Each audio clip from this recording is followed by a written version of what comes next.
They are called the bravest for a reason. Every step a risk.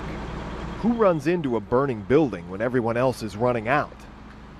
They do. Knowing that you could go in there and possibly save a life, it's just, I just can't explain it. Every day. Even though you're not really sure what you're going into, you want to be conscious of your surroundings and try to make a path of escape, providing that something does go wrong. Something is wrong. Mike Ivey has seen plenty of death in his career as a Houston firefighter, including his father, who was HFD 2. Just came out of nowhere. Right, came out of nowhere. Sanford Ivey did not die in a burning building, but his son thinks his job killed him just the same, only slowly. It was some kind of a fast-growing tumor, in the center of his brain. 9 months from diagnosis to death. I have nothing scientifically or medically that I have a way to link them together, but I think it had a significant impact.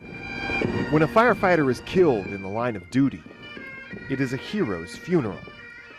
When they slip away quietly, they are a name on a wall. Cancer is the bigger killer of Houston firefighters. By far. Many friends that I've worked with for years that have died of cancer.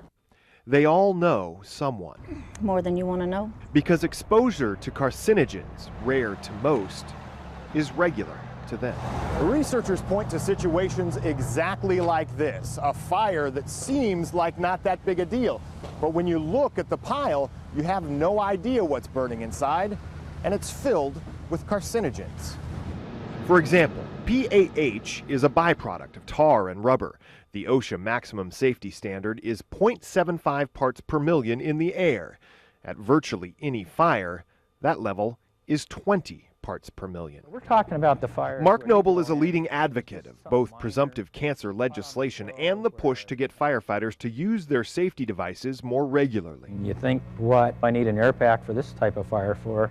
You're wrong. If you're in there overhauling and don't have an air pack on, you're killing yourself. There have been a range of studies linking firefighters to an increased cancer risk. It's double for firefighters for prostate, liver, intestine, and non-Hodgkin's lymphoma.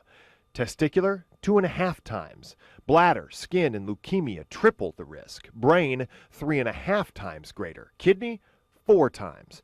And multiple melanoma after 30 years of fire service, 10 times more likely than the general public. It's hard watching these rigs drive down the street. I still want to be a firefighter. And Mark Noble did, until the day he died of a brain tumor. But Noble did not go quietly, buried with full honors, his death as much a tragedy as any other line of duty death. The first firefighter honored under Washington's presumptive cancer law. Despite 4 attempts, the Texas legislature has not passed its version of the Washington law, leaving career firefighters to simply wonder, will I be next? I do, but I don't think about it and try not to dwell on it, because whatever I've been exposed to, and obviously there's nothing I can do about it. It's the worst feeling I've ever had in my life. I didn't know what to expect. I never dreamed that I would have cancer. Gretchen Wolfe did what she could, no longer battling the unknown fire, fighting the known killer. So far, she's won. That was the only thing that I was concerned about whenever he told me that I had cancer, is would I ever be able to do this job again? A year later, she couldn't be happier to become Captain Wolfe.